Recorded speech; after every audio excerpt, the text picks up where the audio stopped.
सावधान! अगर आपके पास भी एक से अधिक बैंक अकाउंट या फिर दो बैंक अकाउंट है तो hey everyone, I am Ananya Srivastava and welcome to our YouTube channel we for innovative. हम में से बहुत सारे लोगों के अलग अलग रीजन से कई सारे बैंकों में अकाउंट्स खुले होते हैं। कभी तो हमें किसी बैंक की सुविधाएं अच्छी लगती है तो हम दूसरा एक और बैंक में खाता खोल लेते हैं, नहीं तो कभी ऑफिस बदलते हैं तो नया बैंक अकाउंट खोलना पड़ता ही है। ऐसे में बहुत से लोगों के कम से कम दो से ज्यादा या फिर दो बैंक अकाउंट्स तो होते ही हैं। इन खातों का टाइम के साथ इस्तेमाल खत्म हो जाता है, लेकिन हम फिर भी उन्हें बंद नहीं कराते हैं और देखा जाए तो ये एक तरह से हम काफ़ी गलत करते हैं। तो दोस्तों, आज के इस वीडियो में मैं आपको बताऊंगी कि अगर आपके पास एक से ज़्यादा बैंक अकाउंट है और आप उन्हें मेंटेन नहीं कर पा रहे हैं, जो कि बहुत ज़रूरी है, तो उसके क्या क्या नुकसान हो जाते हैं और आपको ये नुकसान कैसे झेलने पड़ सकते हैं। तो ये सब जानने के लिए हमारे साथ इस वीडियो के एकदम आखिरी तक जुड़े रहिएगा। So let's start. काफी लोग ऐसे भी हैं जिनके पास एक ही बैंक अकाउंट होता है और बहुत सारे लोग बिना किसी जरूरत के भी दो बैंक अकाउंट या उससे ज्यादा खाते खोल लिया करते हैं, लेकिन उसे मेंटेन नहीं कर पाते हैं और आपको फिर पेनल्टी देनी पड़ सकती है या आपके खाते में से जमा रकम से बैंक पैसा काट सकता है। हर अकाउंट को मेंटेन करने के लिए आपको एक राशि का तय अमाउंट उसमें रखना ही पड़ता है, यानी कि अगर आपके ज्यादा बैंक्स में अकाउंट होंगे तो ज्यादा अमाउंट और पैसा आपका उन बैंकों में फंसा रह जाएगा। किसी भी सैलरी अकाउंट में 3 महीने तक सैलरी नहीं आने से वह अकाउंट जो है वो सेविंग अकाउंट में कन्वर्ट हो जाता है।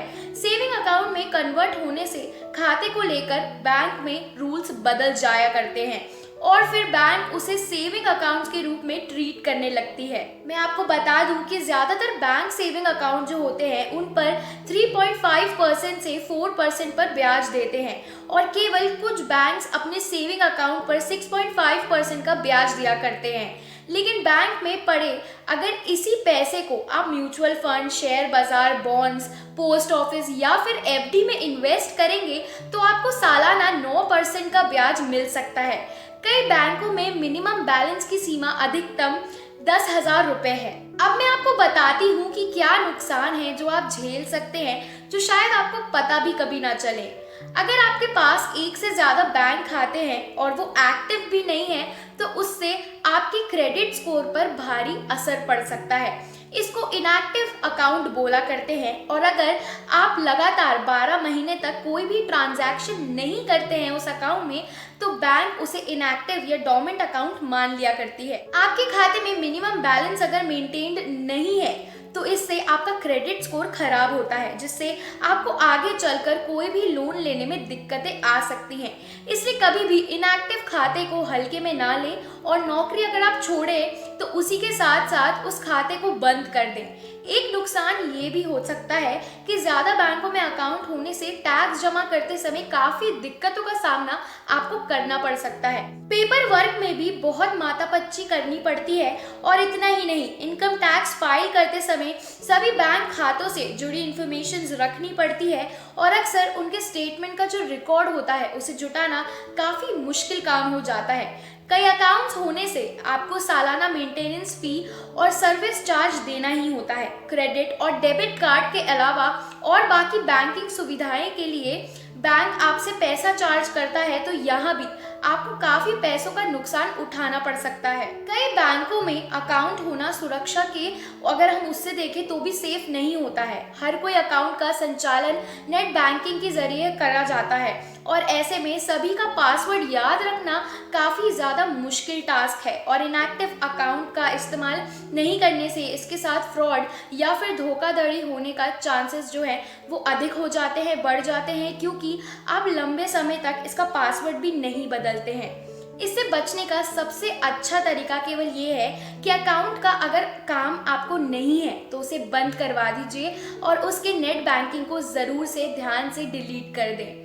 अब किसी चीज के नुकसान है तो उस चीज का फायदा भी होता है और ऐसे ही इतने सारे अकाउंट्स होने के फायदे भी होते हैं। बैंक द्वारा एटीएम से 5 ट्रांजैक्शंस और दूसरे बैंक के एटीएम से 3 ट्रांजैक्शन लिमिट तय कर देने के बाद से मल्टीपल अकाउंट होने से ज़्यादा फ्री ट्रांजैक्शन की सुविधा मिल जाया करती है।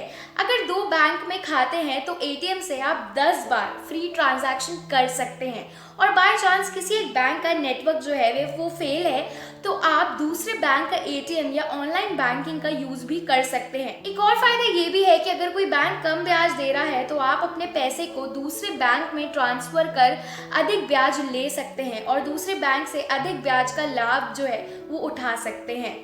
इसके अलावा अगर आपके पास एक से अधिक बैंक अकाउंट है तो आप कई अद्भुत स्कीम्स का लाभ भी उठा सकते हैं जिनमें अट्रैक्टिव सालाना प्रीमियम पर पर्सनल एक्सीडेंट कवर आदि शामिल हुआ करते हैं। और तो और कई सारे अकाउंट्स होने पर चेकबुक की जो नंबर है वो बढ़ जाया करती है और इसके साथ ही बैंक अपने अकाउंट होल्डर को क्रेडिट कार्ड ऑफर करता है और आपके पास एक से अधिक क्रेडिट कार्ड जो होते हैं उनको सेलेक्ट करने का भी ऑप्शन मौजूद होता है। अगर आपके पास 2 खाते हैं या फिर उससे ज़्यादा खाते हैं तो उन्हें मैनेज करना बहुत ज़्यादा ज़रूरी हो जाता है और वो आप कर कैसे सकते हैं, वो ऐसे कर सकते हैं कि जो अकाउंट का यूज़ आप नहीं कर रहे हैं उसे बंद करवा दें।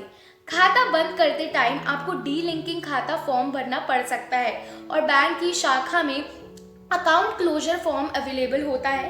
खाता खोलने के 14 दिनों के अंदर उसे बंद करवाने पर बैंक किसी तरह का चार्ज नहीं लेती है, लेकिन अगर आप खाता खोलने के 14 दिनों के बाद से लेकर 1 साल पूरा होने से पहले उसे बंद करवा देते हैं तो आपको खाता क्लोजर चार्ज देना पड़ सकता है।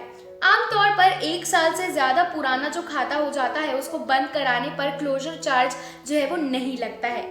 कई सारे बैंक खातों को सही तरीके से मैनेज करने के लिए एक एंट्री सिस्टम आप अपने लिए तैयार कर लें।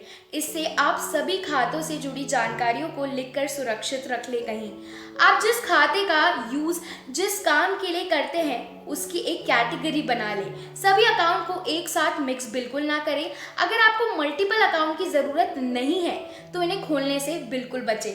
तो दोस्तों, अब अगर आपके ऐसे कोई बैंक अकाउंट है जो खुले हुए हैं पर आपके वो काम के नहीं है या आप उन्हें यूज़ नहीं करते हैं तो उन्हें बंद करवा दें, वरना ये नुकसानों से आपको कोई नहीं बचा पाएगा।